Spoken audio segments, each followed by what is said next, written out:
घोर कलयुग का ये समय है। ऐसे समय में मन इंद्रियां बड़ी जोरों पे हैं। वो इंद्रियां जो आत्मा का साथ देना बनता था, आज मन के अधीन है, मन की गुलाम हो चुकी हैं। देखना है तो बुरे में ज्यादा मजा आता है, सुनना गंदी बातें लोग सुनते हैं, स्पर्श बुरा चाहते हैं, एहसास गंदा चाहते हैं। सो कुल मिला के सब मनो इंद्रियां मन की गुलाम हो गई हैं। वाकई मनो इंद्रियां बन गई। कहां वो आत्मा का साथ देती, कहां अल्लाह वाहिगुरु राम को देखती, उसकी रसना सुनती, उस मालिक के स्पर्श के लिए बेताब रहती, और कहां इस घोर कलयुग में लोग इनमें पड़ के अपने जीवन को बर्बाद कर रहे हैं।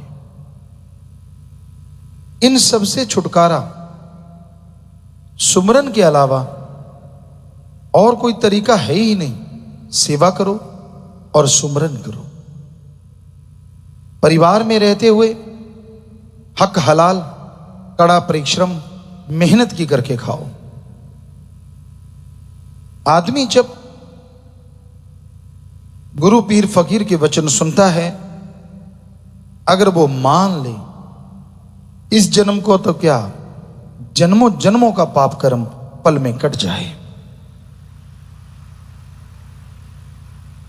गुरु फकीर अपने लिए नहीं कहते कि बेटा मेरे आके पांव दबा, मेरे सिर पे मालिश कर, मेरे को घी दूध मेवे लाके दे। ऐसा नहीं कहता गुरु। गुरु कहता है बेटा राम का नाम जप। परमात्मा अल्लाह वाहिगुरु की बनाई सृष्टि से निस्वार्थ भावना से प्यार किया कर। ठगी बेईमानी भ्रष्टाचार छोड़ के हक हलाल दसा नवादी किर्त कड़ा परिश्रम करके खाया कर। कोई फकीर के वचनों को मान गया तो पहाड़ जैसे कर्म रोग कंकर में बदलने शुरू हो जाते हैं।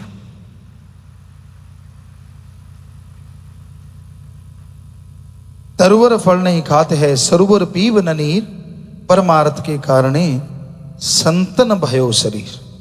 तरुवर सरोवर पेड़ पौधे जो होते हैं वो कभी खुद के लिए फल नहीं खाते। आप कहीं देख लीजिए, उनके जो फ्रूट है या तो पक्षियों के काम आता है, या इंसानों के काम आता है, या पशुओं के काम आता है। तरुवर फल नहीं खाते हैं, वो फल नहीं खाता। सरोवर कभी पानी खुद नहीं पीता, वो दूसरों को देता है। उसी तरह संत पीर फकीर इस दुनिया में सबका भला करने आते हैं, सबका फायदा करने आते हैं। कई लापरवाही में मन के अधीन होके उनके वचनों की काट करना शुरू कर देते हैं। संत बहुत देखते हैं ध्यान से कि ये बंदा नहीं मानता, बहुत समझाते हैं, मान जा बेटा, अरे मान जा, कहता खिल्ली उड़ाते रहते हैं। और जब आके पड़ती है ना मार सिर पे, उसकी बेआवाज तलवार जब पटाख से पड़ती है, फिर चिल्लाता है। दोष फिर भी गुरु को देना है, भगवान को। मैं तो इतनी सेवा करता था, क्योंकि आदमी अपनी ईगो नहीं छोड़ता। फिर भी नहीं मानेगा कि मैंने गलत कर्म किए हैं, मैंने पीर फकीर की बात को माना नहीं, मैं गलत कर्म करता रहा, फिर भी कहेगा ना, क्योंकि लोगों की निगाह में तो भक्त होता है ना।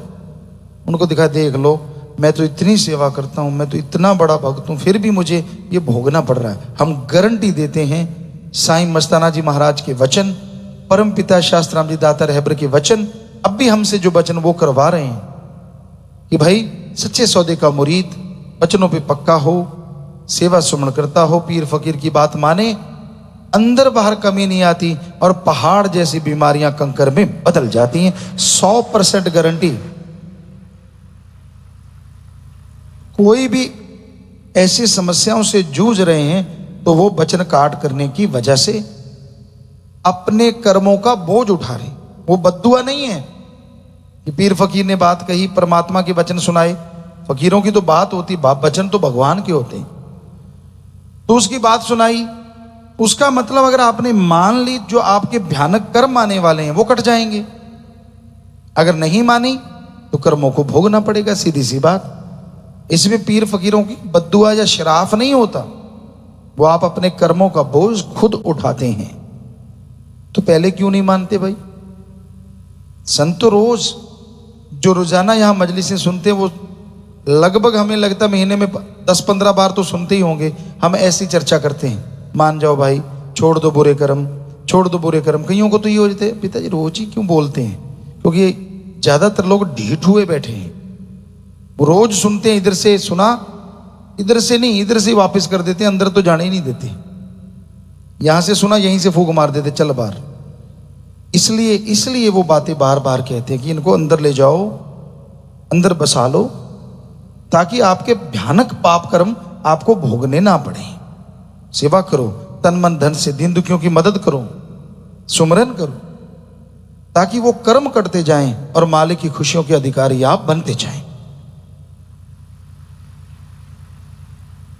तो संत तो वचन करते हैं, कई नहीं मानते, बुरे कर्म करते रहते हैं। नए युग की बात करें, नए युग आधुनिक, बड़ी सुविधाएं हैं। अब नेट आ गया, कई बार उस पर देखते हैं क्या है, बहुत सर्च, तो उसमें बहुत अच्छी चीजें हैं। आप घर बैठे दुनिया में कुछ भी ढूंढ सकते हैं, कौन कहाँ क्या है, कैसा है, आपको जरूरत पड़े कौन सी चीज चाहिए, उसका क्या रेट होगा, A to Z आप पता कर सकते हो, वो कहाँ मिलेगी, किधर मिलेगी। लेकिन कई ऐसे निकम्मे होते हैं, उससे गंदगी फरोलते रहते हैं। वो बैठे रहेंगे, कमरे बंद कर लिए या इधर उधर बंद कर लिया, लगे रहे उसी पे, लगे रहे उसी पे, गंदगी। कहां से परमात्मा का प्यार उमड़ेगा और कहां से खुशियां आएंगी? हम किसी का नाम नहीं लेंगे, पर्दा नहीं उठाते किसी का भी, लेकिन ऐसे लोग भी हैं जो भक्त की दिखावा और ऐसे कर्म करते। तो आधुनिक युग में आधुनिकता से फायदा लो, नुकसान ना करो अपना, अपने परिवार का, अपने बच्चों का। उसमें कोई गलत नहीं है, आप उसमें से कहीं से भी कुछ ढूंढ सकते हैं, कहीं दुनिया में बैठे आदमी से रूबरू हो सकते हैं, फेस टू फेस बात कर सकते हैं, ऐसा लगता है मिल लिए, और वाकई मिलने जैसा हो जाता है। तो उसका दूसरा पहलू है गंदगी, तो उससे तो बचो। लेकिन उसमें भी कई लोग डूबे रहते हैं, उसमें खोए रहते हैं, पड़े रहते हैं बुरी तरह से। तो ये अपनी गंदगी को दूर करना जरूरी है। जो ऐसा करते हैं, खुशियां कहां से आएंगी? अपनी खुशियों पे कुठाराघात कर लेते हैं। तो भाई हमारा फर्ज बताना, एज ए फादर आप लोग कहते हैं, एज ए गुरु कहते हैं, as a Baba, as a कुछ भी, क्योंकि हमारा काम, बेपरवाह जी ने नाम संत रखा, तो हमारा संतों का फर्ज होता है कि सारी दुनिया को आगाह करें, बुरे कामों से परहेज करें और अच्छे कामों पे चलना सिखाएं। कौन कितना मानता है, कौन कितना अमल करता है, ये मर्जी का मालिक है हर आदमी। तो दुख जब आते हैं फिर तब ना तिल मिलाया करो, तब तो फिर दोष सारा गुरु को, सारा दोष भगवान को, अपने कर्म तो याद ही नहीं रहते। सच सच बताइए, कभी आपने किसी को देखा है ये कहते हुए, यार मैं चाहे सेवा करता था, नाम जपता था, पर बुरे कर्म भी बराबर ही करता था, इस वजह से मैं दुखी हूं? ना ना ना ना ना, ईगो का घेर अड़ा हुआ है। यही कहेंगे ना यार, मैं तो देखो, सारे कहेंगे यार तू तो बहुत सेवा करता था, तू तो बड़ा भागता दौड़ता था। आगे से पता क्या कहते, देख लो मेरे साथ क्या हुआ। दिरफिटे मुंह पंजाबी में कहते हैं वो वाली बात, कि क्यों अपनी बेड़ी में और बट्टे डाल रहा। ये भी तो एक इनडायरेक्ट भगवान की निंदा होगी, कि अपनी गलती नहीं माननी कि मैंने गलतियां की इसलिए मैं भर रहा हूं, लोगों के सामने टाल दिया कि देखो फिर भी मेरे साथ हो रहा है। और ऐसे लोग होते बेवकूफ। जब ये वचन साईं मस्ताना जी महाराज परमपिता जी के आपको कितनी बार सुना चुके हैं, सच्चे सौदे का मुरीद वचनों पे पक्का, सेवा सुमन करता हो, थोड़ा सुमन चलो ज्यादा नहीं, सेवा और दृढ़ यकीन रखता हो, ना अंदर कमी आए ना बाहर कमी आए। कई चतुर चालाक होते हैं, वो हमसे पूछते हैं, जैसे हम आपको समझाते हैं वो हमें समझाते हैं, पिताजी देख लो मेरी कोई गलती तो नहीं। हमने कहा अच्छा तू बता दे तेरी कोई गलती तो नहीं। कहता नहीं आप तो जाने जाना है। हमने कहा नहीं आप भी जाने जाने, क्योंकि अपनी गलतियों का तो हर कोई जानी जान होता है, दूसरों की तो चलो छोड़ो। पर ना जी, भाई जी कुछ हो गया हो तो अनजाने में, फिर वो बहाना यू टर्न मारते हैं कि भाई इंडायरेक्ट ही माफी ले ले तो अच्छा है। कुछ अनजाने में हो गया हो तो माफ। हमने कहा कुछ अनजाने में हो गया तो माफ, माफी मिलती नहीं, क्योंकि जाने में होता है सारा, अनजाने में होता कुछ नहीं।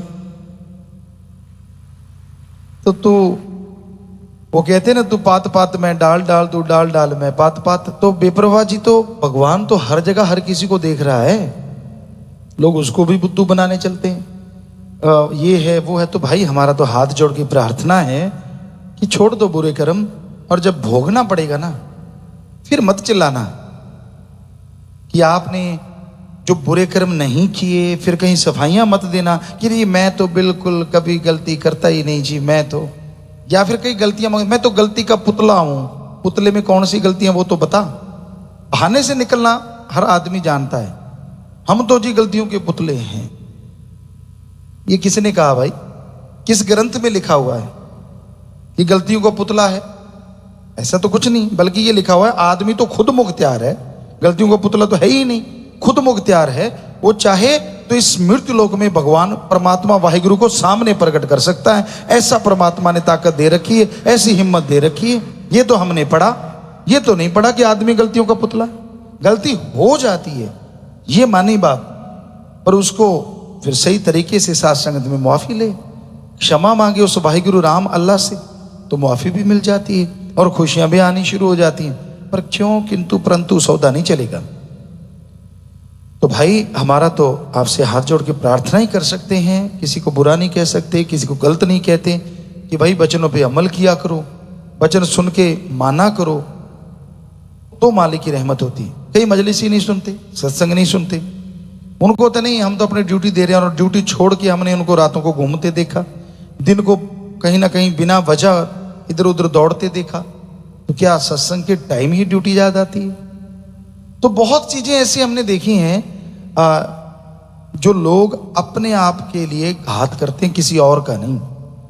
तो हम तो यही चाहते हैं कि आप सत्संग सुना करो, अमल किया करो, ताकि जिंदगी के बेड़े पार हो जाएं और आप गम दुख दर्द चिंता परेशानियों से मोक्ष मुक्ति हासिल कर लें और खुशियों से माला माल हो जाएं। और हमारा यहाँ बताने का ना तो किसी का दिल दुखाना, ना किसी को गलत बोलना, हमारा फर्ज लोगों को जगाना है कि आप सो रहे हैं, अब तो जाग जाओ, कभी भी जाग जाओ।